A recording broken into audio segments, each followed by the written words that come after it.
పేదవారి కళ్ళలో ఆనందం చూసా. పేదలందరికీ ఆహార భద్రత కల్పించేందుకు రేషన్ షాపుల ద్వారా సన్నబియ్యం. ఈ పథకానికి ప్రజల నుంచి మంచి స్పందన. ముఖ్యమంత్రి రేవంత్ రెడ్డి వెల్లడి. భద్రాద్రి జిల్లా సారపాకలోని గిరిజన లబ్ధిదారు ఇంట్లో సన్నబియ్యంతో భోజనం. ఆ కుటుంబానికి కొత్త వస్త్రాల అందజేత. సీఎంతో పాటు బట్టి తుమ్మల పొంగులేటి అంటూ చూస్తా ఉన్నాం. ప్రభుత్వం తరఫున భద్రాద్రి సీతారాముల కళ్యాణానికి పట్టు వస్త్రాలు తలంబరాలు తీసుకొస్తున్నటువంటి సీఎం రేవంత్ రెడ్డి దంపతులు, చిత్రంలో తుమ్మల నాగేశ్వరరావు అంటూ చూస్తా ఉన్నాం. సో గతంలో అంటే ఇది చెప్పాల్సినటువంటి అవసరం అయితే ఉంది. గతంలో కేసీఆర్ హయాంలో రాములవారికి పట్టు వస్త్రాలు సమర్పించిన దాంట్లో సీఎం మనవడు ఎవరైతే ఉన్నారో ఆ అబ్బాయి, ఆ పేరు నాకు ఐడియా లేదు, హిమాంశు ఆయన వెళ్ళి పట్టు వస్త్రాలు సమర్పించారు. యాక్చువల్గా సంప్రదాయం ప్రకారం ఈ రాష్ట్ర ముఖ్యమంత్రి తన సతీమణితో కలిసి ఆ భద్రాద్రి కళ్యాణం జరుగుతుందో ఆ రాములవారికి పట్టు వస్త్రాలు సమర్పించడం ఒక ఆనవాయితీ. దాన్ని తుంగలో తొక్కినటువంటి గత కేసీఆర్ ప్రభుత్వం తన మనవడిని పంపి ఆ రోజు పంపించడం జరిగింది. సో అది రూల్స్కు విరుద్ధంగా కనబడతా ఉంది, ఆనవాయితీలకు విరుద్ధంగా కనబడతా ఉంది. అది ఆనాడే ప్రజలు చాలా పెద్ద ఎత్తున గొంతెత్తిరు. ఆ విషయాన్ని గమనించాల్సిందిగా కోరుతా ఉన్నాం. సో ఇప్పుడు మారింది, ఈ పరిస్థితి మారింది అని చాలా స్పష్టంగా మనం చెప్పొచ్చు. ఇప్పటికైనా కానీ కేసీఆర్ తను చేసినటువంటి పొరపాట్లు ఏంటివి అనేవి తెలుసుకుంటే బాగుంటుంది. లేదంటే మాత్రం ఖచ్చితంగా ఇంకా ఇబ్బందికరమైన పరిస్థితిలో ఉండే అవకాశం అయితే చాలా స్పష్టంగా కనబడతా ఉంది. సో మొత్తానికైతే నిన్న ఈ యొక్క కార్యక్రమం అయిపోయిన తర్వాత రాష్ట్ర ప్రభుత్వం సన్నబియ్యం పంపిణీ జరుగుతూ ఉంది. ఆ సన్నబియ్యం పంపిణీలో భాగంగా ఒక పేద వాళ్ళ ఇంటికి వెళ్ళి అక్కడ వాళ్ళతో కలిసి భోజనం చేసినటువంటి నిన్న విజువల్స్ మనం చూసినాం. నిజంగా ఇది ఒక మంచి పరిణామం అని చెప్పేసి కూడా చెప్పొచ్చు. ఒకసారి ఆ విజువల్స్ కూడా మీకు చూపించేటువంటి ప్రయత్నం చేస్తా, ఎందుకంటే ఇలాంటివి జరగాలి. ఎందుకంటే పేదవారి ఇంట్లో ఒక భోజనం చేస్తే వారికి కాన్ఫిడెన్స్ ఉంటుంది, మీరు కూడా ఒక మంచి పరిపాలన ఇస్తారని చెప్పేసి అనుకోవడానికి ఒక అవకాశం అయితే ఉంటుంది. ఇది సన్నబియ్యం సంబంధించినటువంటి ఆ కార్యక్రమంలో భాగంగా ఒక సామాన్యుడి ఇంటికి వెళ్ళి రేవంత్ రెడ్డి భోజనం చేసినటువంటి మనం విజువల్ చూస్తూ ఉన్నాం. నిజంగా ఇది ఒక మంచి పరిణామంగా మనం చెప్పొచ్చు. ఒక సామాన్యుడి ఇంటికి సీఎం వెళ్ళడం అనేది మామూలు విషయం కాదు. నిజంగా ఇది ఒక అప్రిషియేట్ చేయాల్సిన అంశం. ఇగో చూడండి, మంత్రులు వెళ్ళి, అంటే ఈ కొడుకు దగ్గర కాదు, మంత్రులు చాలామంది కూడా వెళ్ళి వాళ్ళతో కలిసి భోజనం చేసేటువంటి విషయం మనం చూస్తూ ఉన్నాం. సన్నబియ్యం కార్యక్రమంలో భాగంగా ఈ యొక్క ఇనిషియేటివ్ తీసుకున్నట్టు అర్థమవుతుంది. అంటే దీనివల్ల ఒక నాయకుడు ఒక పేదవాళ్ళ ఇంటికి వెళ్తే వాళ్ళకు ఒక భరోసా ఇచ్చినట్టు అవుతుంది. నిజంగా ఒక భరోసా ఇచ్చినట్టు అవుతుంది. నేనేదో రేవంత్ రెడ్డి మెచ్చుకోవడమా లేకపోతే ఇంకోట కాదు, కానీ ఇలాంటివి జరిగితే చాలా బాగుంటుంది. ప్రజలకు ప్రభుత్వానికి మధ్య ఒక కాన్ఫిడెన్స్ క్రియేట్ అవుతుంది.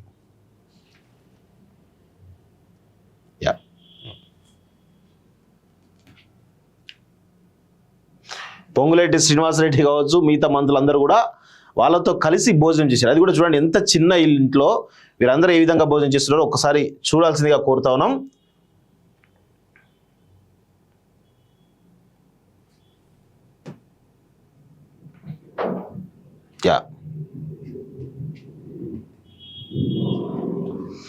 సో ఇట్లా అంటే నాయకులు ఇట్లా ఉంటే బాగుంటుంది అనేది నా యొక్క అభిప్రాయం. ఎందుకంటే సరే వాళ్ళ ఎజెండాలు ఏమన్నా కావచ్చు, ఏమన్నా, కానీ ప్రజల కోణంలోనే ఉండాలి వాళ్ళ ఎజెండా. తర్వాతనే మీ యొక్క పార్టీల మధ్య మీరు విమర్శలు కావచ్చు, అవి ఉండొచ్చు అనేది కామన్గా ఉంటుంది. ఎందుకంటే నేను అధికారం రావాలంటే ఒకరు విమర్శిస్తూ ఉంటా, నా అపోనెంట్ ఎవరైతే విమర్శిస్తూ ఉంటా, అది ఒక పోటీ తత్వం ఉంటుంది. కానీ ఒక పాలకుడు ఖచ్చితంగా ప్రజల దగ్గరనే ఉండాలి. ప్రజలతోటి ఉంటేనే ఒక అద్భుతమైనటువంటి పరిపాలన అందించిన వారు అవుతారు. ప్రజలకు దూరంగా నాయకుడు ఉంటే పరిపాలన సరిగా ఉండదు. ఎందుకంటే నాయకుడు ప్రజల దగ్గరికి వెళ్తేనే కదా ప్రజల సమస్యలు ఏంటని తెలిసేవి. ప్రజలకు దూరంగా నాయకుడు ఉంటే నీకు ప్రజా సమస్యలు ఎట్లా తెలుస్తాయి? నీ చెవులు కోరికే వాళ్ళు కొంతమంది వస్తారు, వాళ్ళు ఏవేవో చెప్తా ఉంటారు, వాళ్ళ స్వార్థ ప్రయోజనం కోసం ఏవేవో చెప్తా ఉంటారు, అవి నమ్మి నువ్వు నిర్ణయాలు తీసుకుంటూ ఉంటావు. కానీ ప్రజల దగ్గరికి వెళ్తేనే అసలు అక్కడ ఏం జరుగుతుంది, వాళ్ళ కష్టాలు ఏంది, వాళ్ళ నష్టాలు ఏంది, వాళ్ళ సంతోషం ఏంది, సుఖం ఏంది అన్నీ కూడా చూసుకోవడానికి అవకాశం ఉంటుంది. సుఖ సంతోషాల్లో పాల్గొనేటువంటి బాధల్లో పాల్గొనే అవకాశం ఉంటుంది. ఆ విషయాలు తెలుసుకొని ఒకవేళ గతంలో వైఎస్ రాజశేఖర రెడ్డి పాదయాత్ర చేసినప్పుడు ఆరోగ్యశ్రీ పెట్టాలని ఒక డిమాండ్ వెలువెత్తింది. సో అది చాలా స్పష్టంగా కనబడ్డది. అంటే ప్రజల్లోకి వెళ్ళకపోతే ఆరోగ్యశ్రీ అనేది ఉండదు. ప్రజలకు వెళ్ళిండు కాబట్టి ఆరోగ్యశ్రీ వచ్చింది. దానివల్ల లక్షలాది కోట్లాది మంది ప్రజలు బెనిఫిట్ అయినరు. పేద ప్రజలు చాలామంది కూడా బెనిఫిట్ అయ్యారు. ఆ విషయం గుర్తుపెట్టుకోవాలి. సో నాయకుడు ఖచ్చితంగా ప్రజల్లో ఉంటే ప్రజలకు మేలు జరుగుతుంది, నాయకుడికి గుర్తింపు ఉంటుంది, ప్రజల కోణంలో ఏ పాలసీస్ తీసుకోవచ్చు అనేది ఖచ్చితంగా చూసుకోవచ్చు అనేది చాలా స్పష్టంగా అర్థమవుతుంది. దీన్ని కేసీఆర్ ఖచ్చితంగా ఫాలో కావాలి, అర్థం చేసుకోవాలి. మీరు చేసినటువంటి తప్పు ప్రజలకు దూరంగా డిస్కనెక్ట్ అయింది కాబట్టి ఇంకా మీరు ప్రజల దగ్గరికి పోలేకపోతున్నారు, అది గుర్తుపెట్టుకోవాలి.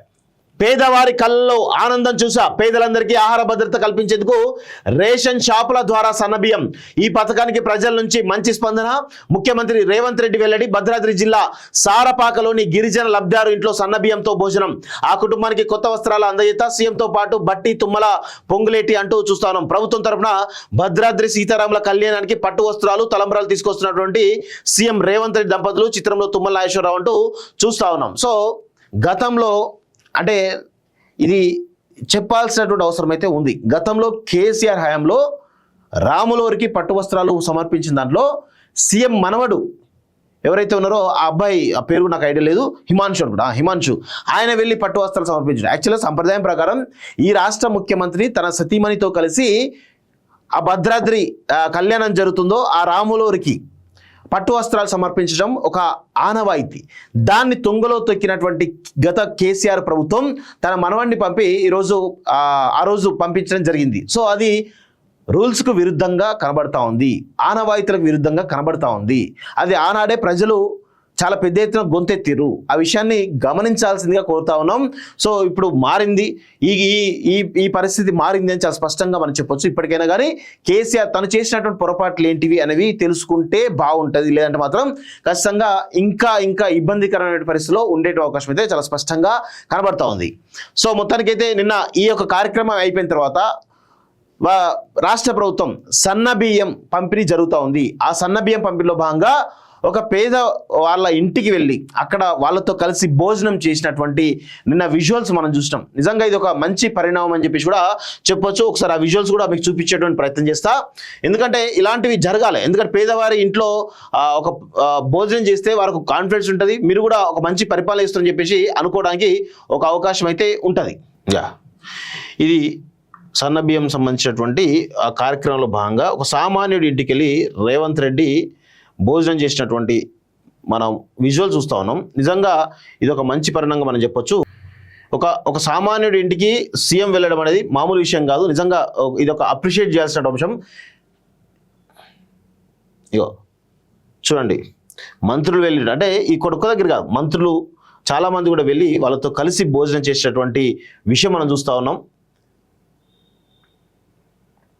సన్నబియ్యం కార్యక్రమంలో భాగంగా ఈ యొక్క ఇనిషియేటివ్ తీసుకున్నట్టు అర్థమవుతుంది. అంటే దీనివల్ల ఒక నాయకుడు ఒక పేదవాళ్ళ ఇంటికి వెళ్తే వాళ్ళకు ఒక భరోసా ఇచ్చినట్టు అవుతుంది, నిజంగా ఒక భరోసా ఇచ్చినట్టు అవుతుంది. నేనేదో రేవంత్ రెడ్డి మెచ్చుకోవడమా లేకపోతే ఇంకోట కాదు, కానీ ఇలాంటివి జరిగితే చాలా బాగుంటుంది. ప్రజలకు ప్రభుత్వానికి మధ్య ఒక కాన్ఫిడెన్స్ క్రియేట్ అవుతుంది.